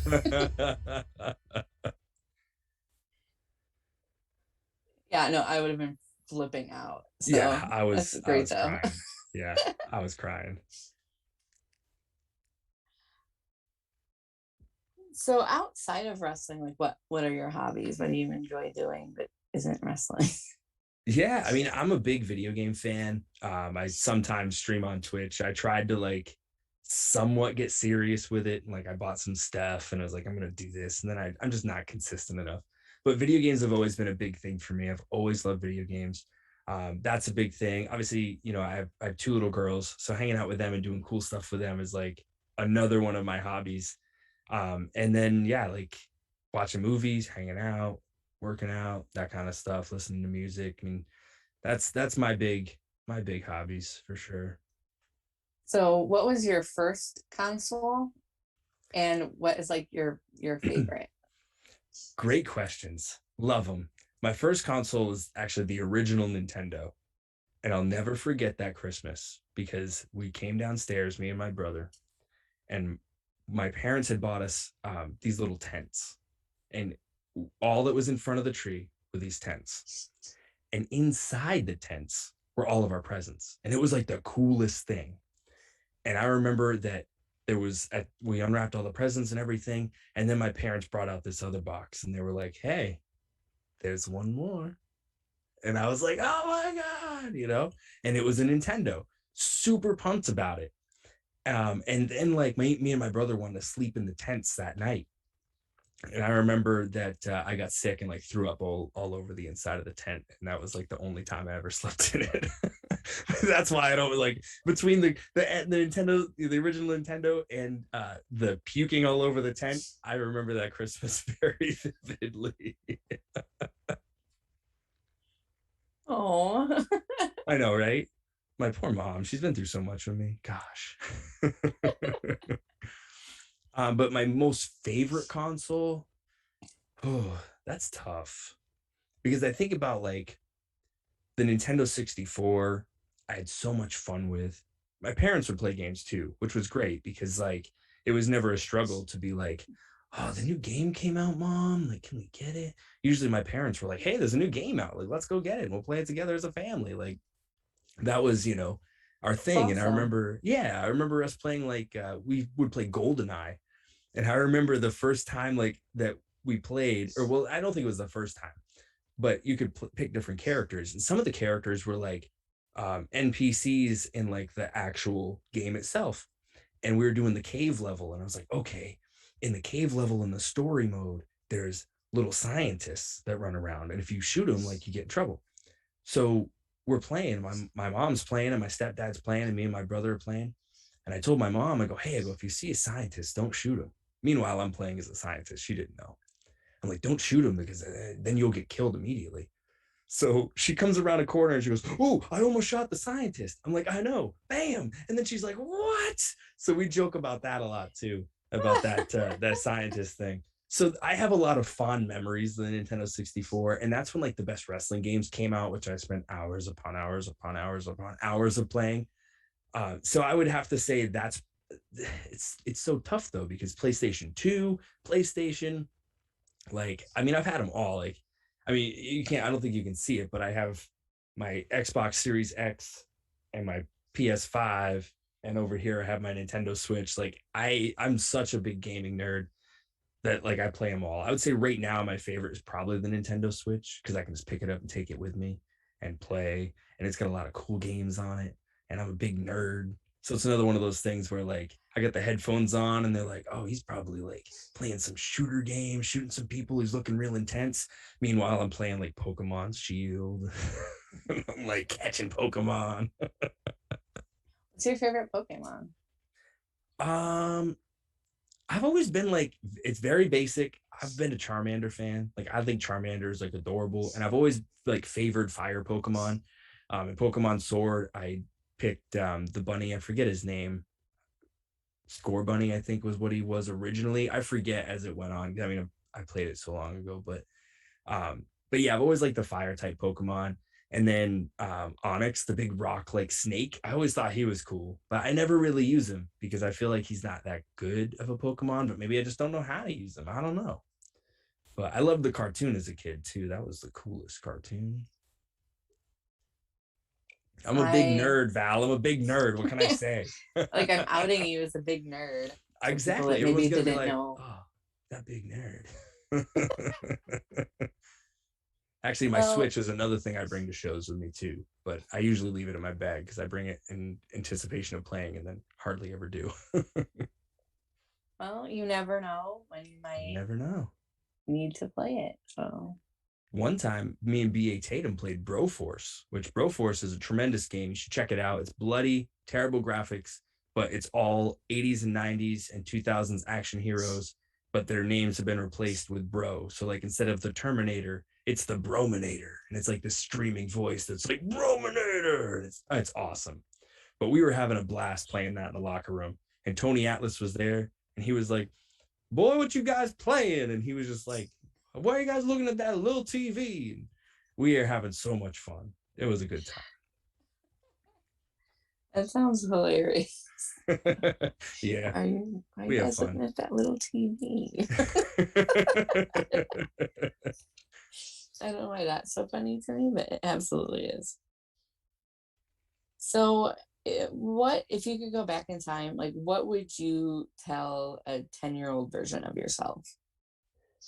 I would tell a 10-year-old version of myself that nothing is unattainable as long as you try for it and put yourself in the right place at the right time and just go out and get it. And you never know if it is the right place or right time, but if you don't go out and try to be in places, you're never going to know if it's the right place or the right time. So just be open and go do things and don't be scared and don't hold yourself back. That's what I would tell 10-year-old me.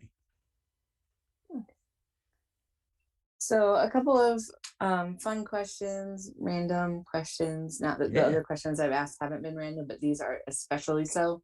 I like it. And then we'll probably go to lightning round, questions from the chat, and then wrap up. So cool. You don't have to spend any more of your night talking to me. I'm having a really good time, Val. I'm telling you, I was gonna have a blast, and I am. You are too kind. So this is a shout out kind of to Twitter Spaces, because that's kind of where the question came from. I spent a lot of time in Twitter Spaces and made a lot of really cool friends and connections through it. Cool. So shout out to them. What is the biggest animal that you could take in a fight with just your hands, no weapons? Biggest animal I could take in a fight? Oh man. You could pretend it was attacking you, so you're not like just jumping a random animal. Okay, cool. I was like, man, I love animals. But like, and I'm trying to think, like, have I ever had to take an animal out in a fight? I don't think so. I do have a rooster that tried to attack me once, and I just gave him a little boot to the chest, just a little lifter, and just told him, hey, that's a funny story. I'll tell you that one offline. So the biggest animal I could take in a fight. That's a very good question. I would think like, if I was strategic enough, maybe an elephant, because I feel like maybe I could outrun them. But then I'm like, I don't know how fast an elephant can really move, but maybe I could outmaneuver them enough to where it's like, I don't know. That's a really tough question. Man, I'd be worried about an elephant like squashing me. Yeah, I know, right? I guess it depends on what equipment I have and like. You have no weapons. It's just your hands. They're right. No weapons. That's right. It's just my hands. So yeah, definitely not an elephant then. Definitely not an elephant. Biggest one with just my hands. I don't know. I think it would be one that I would have to convince that was my friend and then just quick do it and just be like, I'm better than you now. I'm the king of the jungle now. Fair enough. I get a lot of people saying bear or dog. Okay, bear is scary. Like bear with my I wouldn't bare hands. Like, no way. I see a bear 20 feet away and I'm in my car. I'm switching lanes. Like I'm going a different route. That ain't happening. Yeah, I'm not messing with a bear. No way. A dog probably. But that would be another one where I'm like, he's a good boy. Neck snap. If I had to, if they were like, look, you got to kill that dog or we're going to kill you. I'm like, well, if it's me or him. Yeah, no, I feel you. So, how do you usually take your pancakes? Are you Ooh, just a butter and syrup guy? Do you like fancy pancakes? Like, go wild. I like fancy pancakes. Like Nice. pancakes with like banana slices in them. That's really good. One time we made pancakes, sorry, with bacon in them. Like, so you made the bacon and then you kind of crisscrossed so the bacon was like an X. That was pretty cool. But then just syrup on them. Yeah, I'm just a syrup guy. But yeah, it's got to have some sort of flavor. Yeah, no. Okay, that's legit. Yeah. And now I'm so like we're gonna go on like a little journey. So like Cool. take the journey with me. So imagine, if you will, you're in a store and you're hungry and you think to yourself, I want something sweet. So you're kind of meandering around and you, down the cookie aisle and you're like, cookies are great. I love cookies. Let's have some cookies. And you go and there's, all kinds of cookies, but you want America's favorite cookie, which is in this case an Oreo. And you just want like the regular like chocolate cookie, like white cream Oreo, not any of the fancy flavors. So you eschew all of the flavors, but you get to the regular chocolate cookie, white cream Oreo, but you still have options, right? Like there's still options. So you can get either like the thin ones that have like the thin cookie with like just the thin amount of filling, or you can get like your regular Oreo, just your generic like, or you can get like a double stuffed Oreo, which has like double the stuff. Which are you picking? I'm definitely going double stuff. Like go Hell big or yeah. go home at that point. Like if I'm in a store and I'm hungry and I'm like, man, I want cookies, I'm getting double stuff. Hell yeah. That is the unofficial correct answer to the question. Yes. So you found favor with us now. Fantastic. Double stuff all the way. Hell yeah. And now I'm going to defer to Chris Yes, we'll for continue the questions interview from only chat. because we got double stuff. Yes, we got double stuff. We can continue the interview. Great, great time so far. We have some questions from the chat. We'll start Sweet. with the captain, Captain Chuckles, who's been throwing bits all night. Thank you, Captain, for all those bits you've thrown. What is your setup like for Twitch and streaming?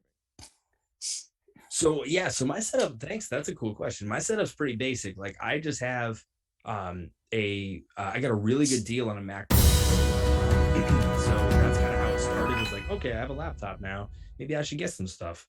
And then I got like the Elgato HD 60S Plus. I think there's a plus in there. There's a plus in everything now.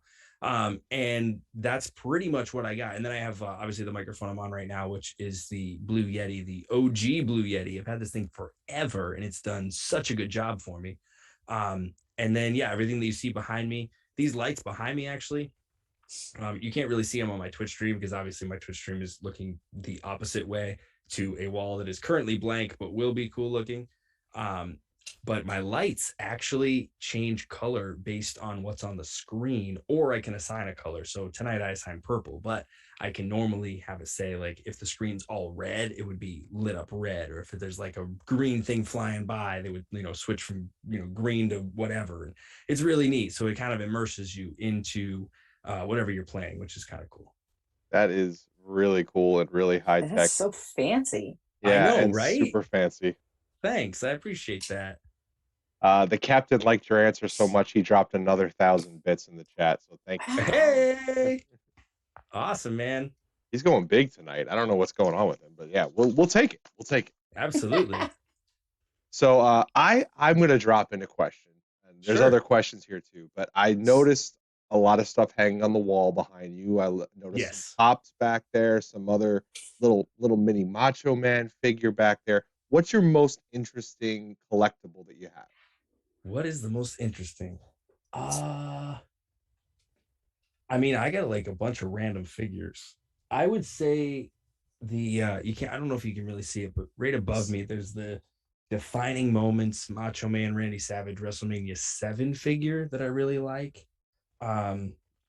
There's a Darth Vader figure that I guess you can only get at Disney. I think my wife got it for me for my birthday, and it was awesome. I actually have a poster, which you can't see. It's up above, but it's kind of neat. It says the evolution of a video game controller, and it has all the video game controllers all the way up to the PlayStation 5, actually. And that's kind of cool. So it's kind of hanging up on my wall. That was another a great gift that I got given to me. Very cool. All right, so Chuckles is back with, what is this Mega Man Macho Man song? We need to hear more about this song, where he can go find it, and I think he's very interested in just listening to that song. Oh, I'm sorry. So it's just a graphic. That's just the graphic that I used. It's let me see if I can find it on my phone. So if I can pull it right up. Let me see. Let me go to my pumped up playlist. So it's a graphic for the playlist. Yeah. It's actually Macho Man. I don't know if you can see this. It's Macho Man and Hogan. It says the Mega Powers. Oh. There it is. There it is. It's starting to clear up. There it is. Yes, it's clear. All right.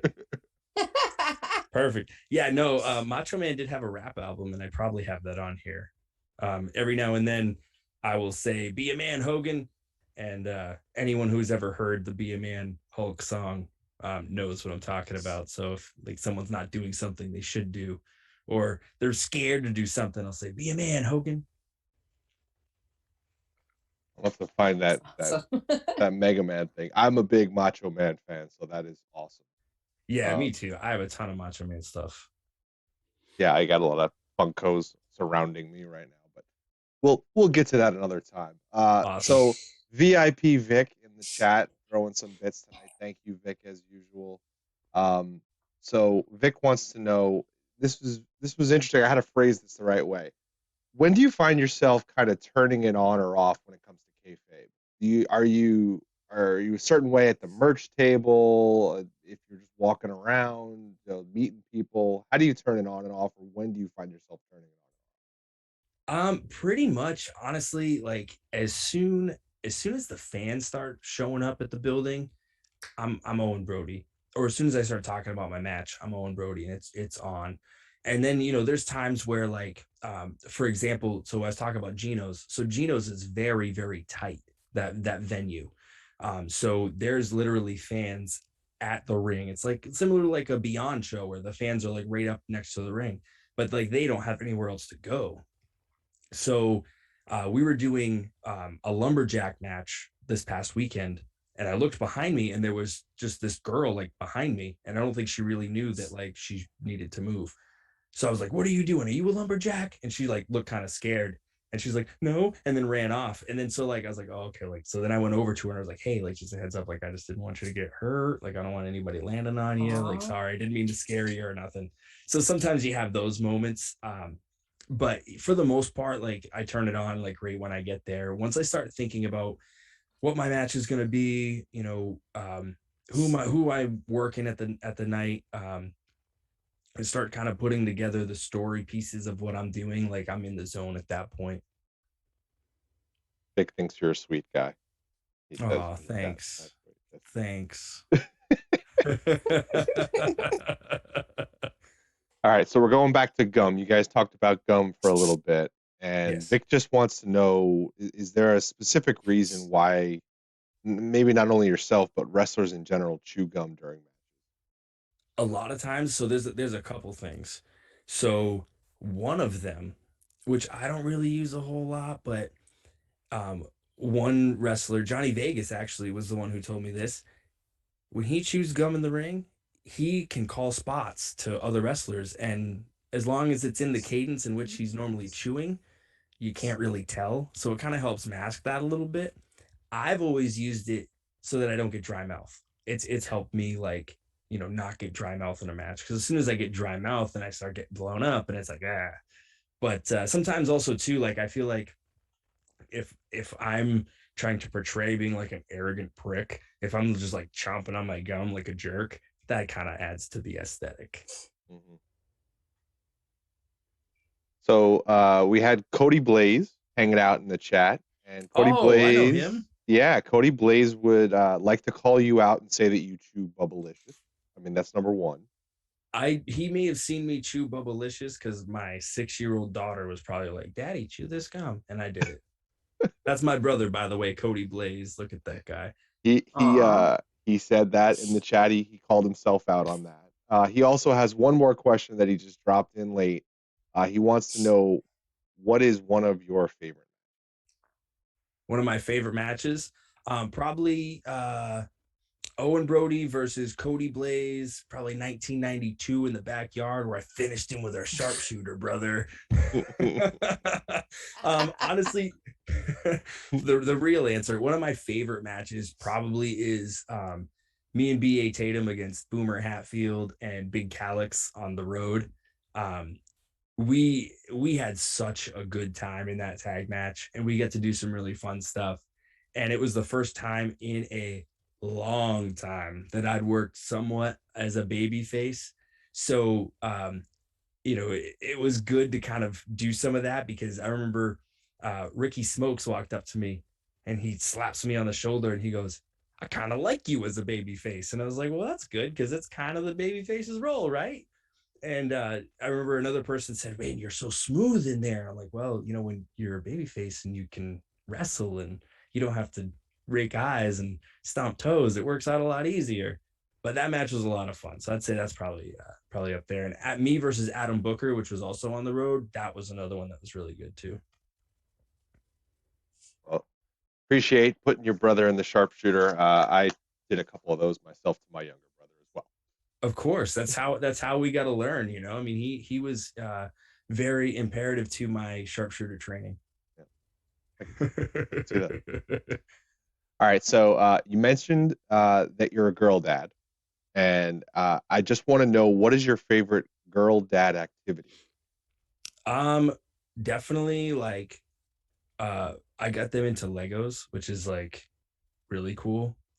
We started watching, like, kind of the beginning of COVID, we started watching Lego Masters. And so then I went out and bought Legos, like, because I was like, we're just going to be home like a lot, so let's do stuff.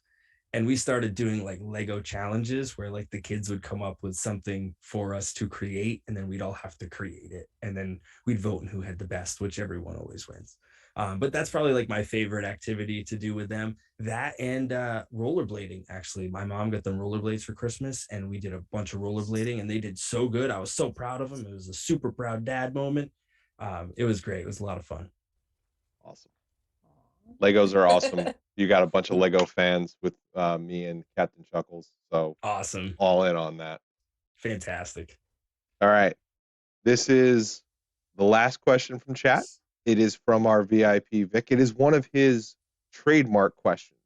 Okay. Who do you think has the best gear of all time? The best gear of all time? Yes. Oh, man. It's so tough because there's so much that I like. Like, I really like Shawn Michaels gear when he came back, like in the mid-late 2000s. I really like that. Bret Hart obviously has some of the best gear. I just think the design is just awesome. Macho Man has always had wild and crazy gear. I would have to say those three. Like, I can't really choose out of those three, but I would say those are definitely the top gear for me. Very similar three I think I would have answered with, so excellent answers. Yeah. All right, that's it from the chat. Cool. I only have one more question for you, Owen. Chuckle's throwing more bits. Thank you, Chuck, for 250 more bits in the chat. Owen, are you ready for the lightning round? I am both ready and terrified, I think, but we'll do all right. You should be. All right, so let's run that lightning round intro. It's 10 questions. Try not to think too hard about them. We'll get through the questions, and then I'll throw it back on Val. The intro is coming up right now. It's loud. People probably can't hear me. I gotta bring this back up. And we're back, and here we go. Lightning round. Number one, our holiday edition. Thank you, Captain Chuckles, for this lightning round. 10 questions. Favorite part of the holidays? Well, ever since I've been a dad, watching the kids open up gifts. Number 2, best holiday dessert.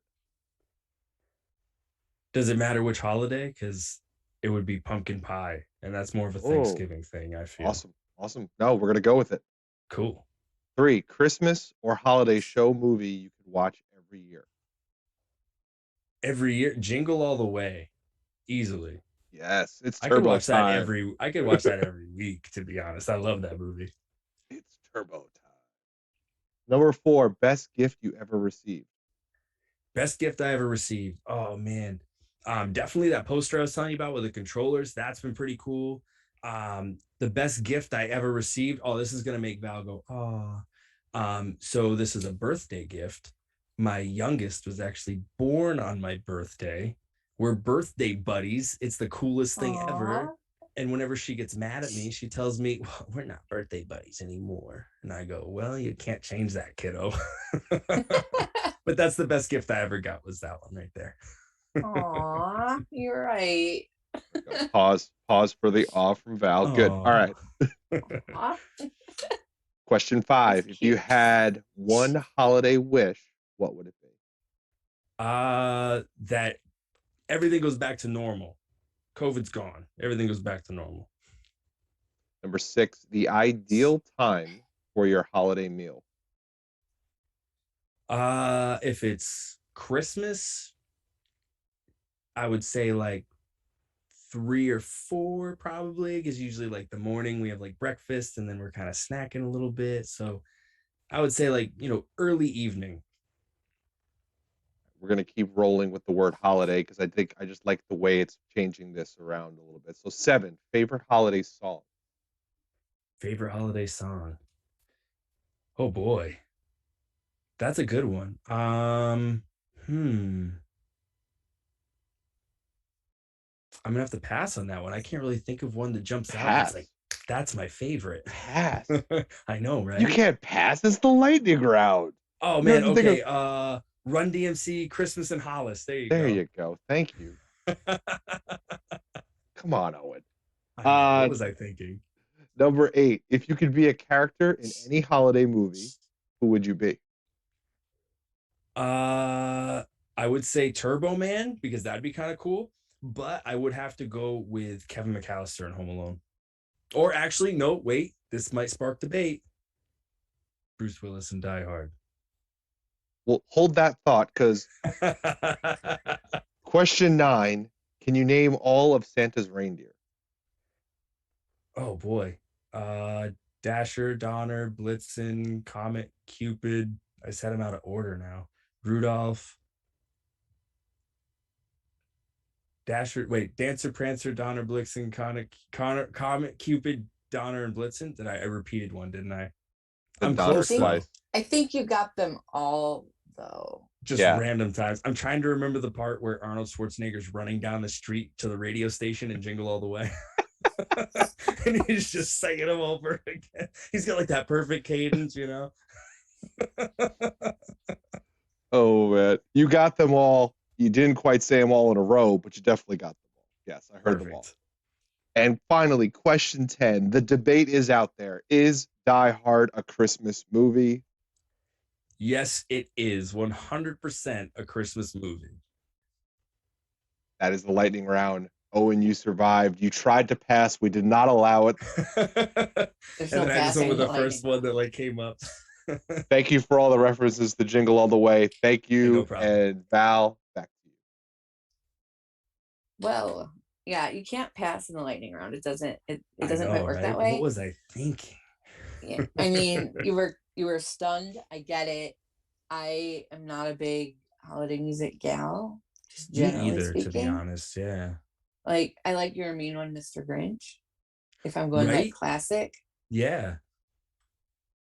Because That's a good one. I'm kind of a Grinch. But also I really like You'll Shoot Your Eye Out by Fall Out Boy. So. Oh, I didn't even think about that. Oh man. Oh well. Next lightning round.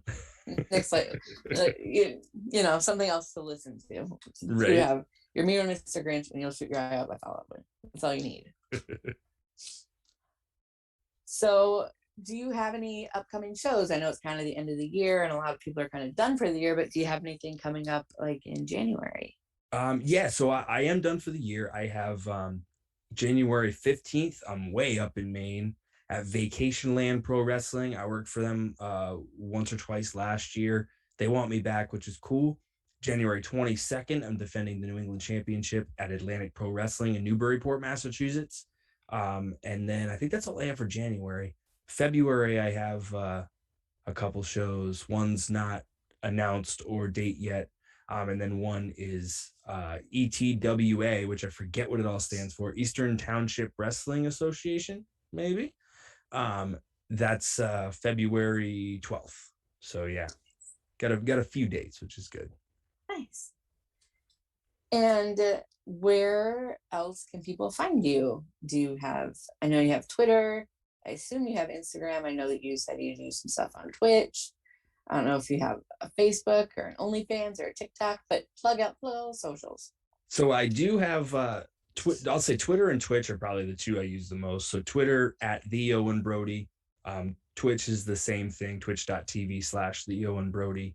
I do have a Facebook. I don't really use it that much, to be honest. But I do have that. And that's on, it's Facebook/ I think it's the Owen Brody. I could be wrong about that. I think it's Owen Brody. If you search Owen Brody, you'll find my smug looking face. And then I did start an Instagram and with all purpose of using it, and I haven't used it a whole lot, but that one is The Madness of Bro. Little macho man callback there. Nice. Well, thank you so much for hanging out with me tonight. No, it's been really fun. Yeah. Had me cracking up, so fantastic. Once again, thank you for hanging out with me tonight. Everyone, be sure to check out Owen on Twitter and Twitch especially. And thank you, chat, for joining us tonight and so many other nights this year. I tried to make a list of all of the people I've interviewed this year, and it's been like, it was a lot. And I was like, oh man. Yeah, that's cool though. That is. Right? It's been really fun. Yeah. And I've got to meet and connect with really cool people, much like yourself, like everyone I've really interviewed, and the people that come into my chat all the time. And I appreciate that. And of course, I always appreciate Christopher and Captain Chuckles, my two podcast guys. I joined them because they asked me to. And that's why I'm here. And I'm so thankful for them this year and every year. This year, like 4 days last year. But thank you all, everybody, for joining us tonight and this year. We will be off next week, returning January 5th. I'm still trying to figure out who I'm going to have January 5th, but I'm sure somebody will be here with me, and Chris, and maybe Chuck too. So come back January 5th for a new year, new stack. And thank you all for everything. And thank you all for joining me tonight. Hey, no problem. It was a good time. Thanks for having me. I appreciate it. Thank you. And I hope to see everybody in the new year.